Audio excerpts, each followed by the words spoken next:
historiadores, como vocês estão? Eu sou a Sara, do canal Pode Ler, e hoje estamos aqui para mais um episódio imperdível da série que estamos fazendo da HQ Triste República. Bom, para darmos continuidade no episódio de hoje, a gente vai falar do capítulo 14, que trata ali o tema da Primeira Guerra Mundial e da gripe espanhola, da sua pandemia, né? E bom, como de costume, eu trouxe uma convidada muito especial, a Sofia Marinelli, que além de amiga, é historiadora formada pela USP e profissional na análise de quadrinhos. Oi, gente, tudo bem? Então, em primeiro lugar, eu queria agradecer a Sara por ter me convidado. Eu acompanho muito o podcast, então estou muito feliz de estar aqui. E é isso, eu espero que vocês gostem da entrevista. Gente, esse episódio tá delicioso, tá? A gente tem até chocolate, então acompanhem direitinho e obrigada pela participação. Bom, então pra gente contextualizar, esse capítulo ele fala, como eu disse, da Primeira Guerra Mundial e da pandemia da gripe espanhola, só que sob o olhar crítico do Lima Barreto, correto? Exatamente, né? O capítulo mostra o Brasil dividido entre neutralidade, guerra, entre modernidade e desigualdade. A Primeira Guerra trouxe militarismo e nacionalismo, e a gripe espanhola escancarou essa desigualdade social no país. E o Lima Barreto, como você disse, ele aparece como uma voz crítica, né? E ele era contra essa orgia militar que fala mais pra frente no livro, e ele também era contra essa política que valorizava mais o poder do que a própria vida.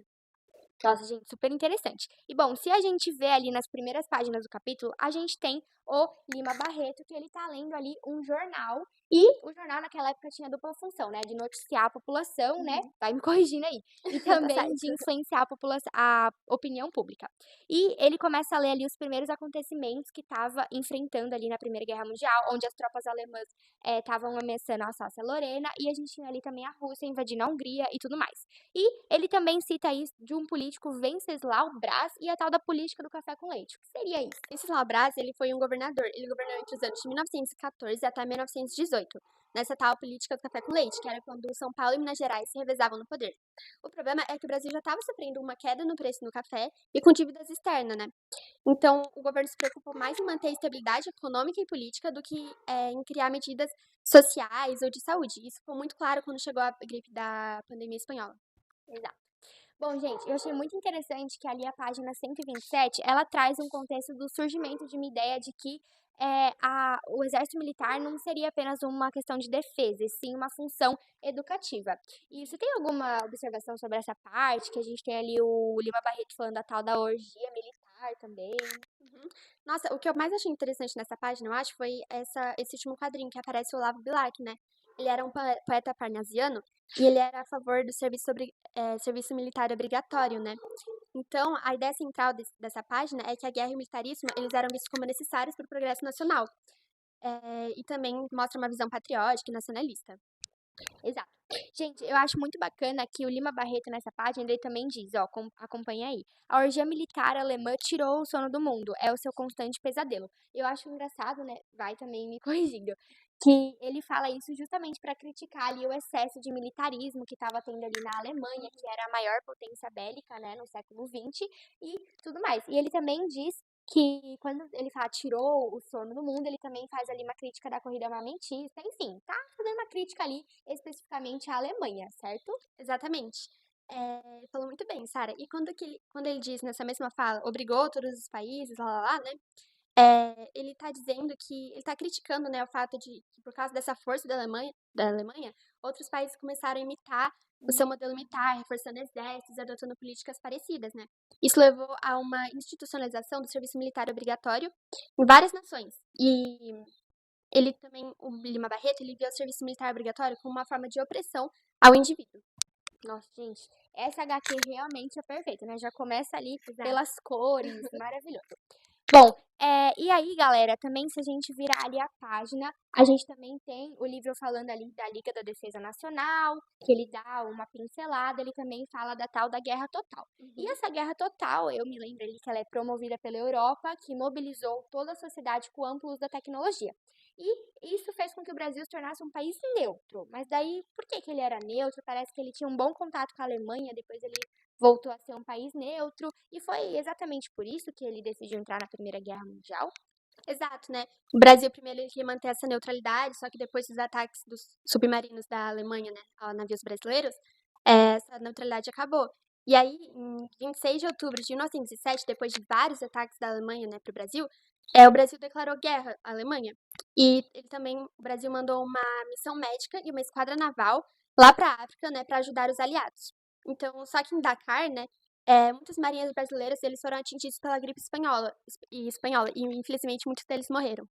Nossa, e já que você falou ali de gripe espanhola, que começa a ser a segunda parte desse capítulo, uma curiosidade também, antes de eu continuar fazendo a pergunta, é que o livro ele não fala o porquê da gripe espanhola ter esse nome, né? Ele fala ali que os países que em guerra censuraram os relatos disso daí. Mas a própria Alemanha foi o primeiro país, a Espanha, aliás, foi o primeiro país a divulgar ali pela imprensa a sua virulência. Bom, e falando ali de gripe espanhola, como que foi ali os sintomas dessa gripe? Como que ela afetou ali o país?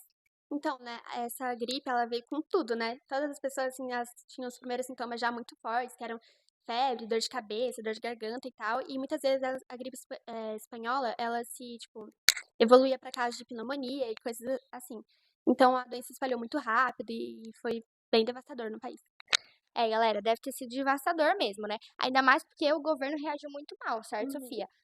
A própria HQL mostra que o governador de Pernambuco, por exemplo, Manuel Borba, ele dizia que a gente deveria manter o comércio aberto, não se importava ali com essa gripe, mas isso não era possível, porque todos os funcionários ficavam doentes, muitos morriam e eles não conseguiam ali participar do comércio.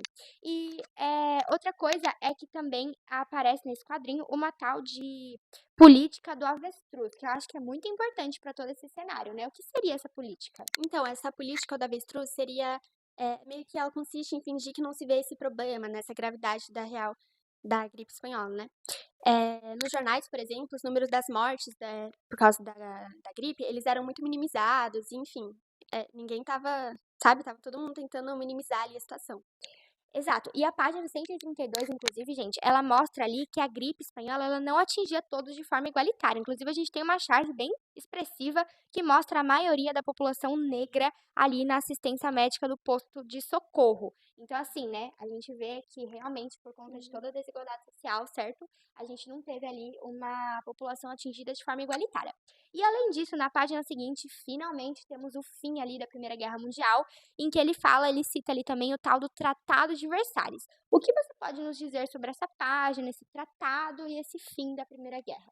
Bom, primeiramente, o Tratado de Versalhes ele foi um acordo de paz assinado no dia 28 de junho de 1919 e ele encerrou oficialmente a Primeira Guerra Mundial.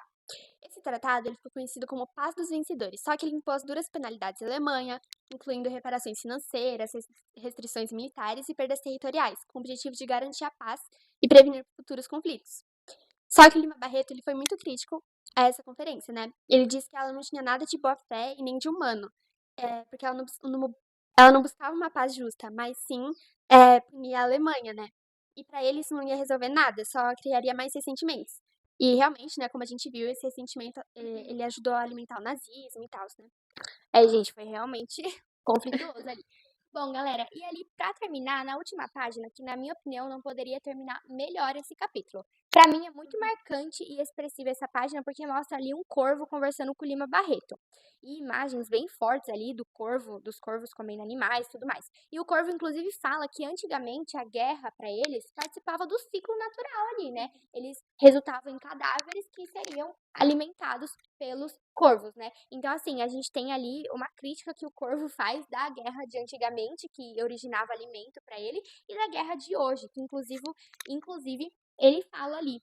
Por que os homens fazem guerra? Se até a carne que nos dariam agora é imprestável. Então, a guerra de hoje, sabe, mesmo que resulte em muita matança, para os corvos não faz ali muita crítica, muita diferença. Então, para mim, essa é uma cena muito crítica ali e expressiva. O que você também achou disso? Meu, com certeza, achei que essa página foi, assim, nossa, As super cores marcante. também, né? Nossa, adorei. Perfeito. Muito boa para encerrar o capítulo. Bom, e ali, pra finalizar, só pra você deixar sua mensagem, o que você achou desse capítulo 14 da Primeira Guerra Mundial, da gripe espanhola? O que você achou, mais ou menos? Então, né, eu acredito que a HQ, ela mostra que a Primeira República estava cheia de contradições, porque ela defendia o patriotismo, mas ela não cuidava da saúde. Ela entrou na guerra, mas não conseguiu proteger os próprios cidadãos da pandemia. Então, o Lima Barreto ele aparece como essa voz crítica, né, como você mencionou, e ele demonstra os mitos do militarismo e do nacionalismo cego, e ele critica muito isso. E ele lembra também a gente que, tipo, quem sofre são sempre as pessoas comuns e afins. Ele acreditava também que a humanidade ela não poderia ser reduzida a soldados ou fronteiras, e que a verdadeira pátria era feita de poesia, música, solidariedade entre os povos, né? E não de ódio e violência. Então, na última página, ele ressalta que o verdadeiro inimigo não é outro povo, mas sim a própria guerra. E que só o amor entre as pessoas, independentemente da raça, da origem, vai poder mudar, né, e superar essa violência que insiste em se repetir na história. Bom, gente, e amei que você disse, análise maravilhosa como sempre. E pra finalizar aqui de vez, que o tempo da Sofia já é corridão, obrigada pela participação mais uma vez. Obrigada a Eu você, queria- Sara, pelo convite. Adorei vir aqui. Eu queria agradecer vocês por terem assistido esse capítulo e fiquem aí que ainda tem bastante pra continuar. No próximo a gente vai falar do capítulo 15 e obrigada mais uma vez por terem assistido até aqui e eu espero vocês no próximo capítulo. Tchau, gente! Tchau.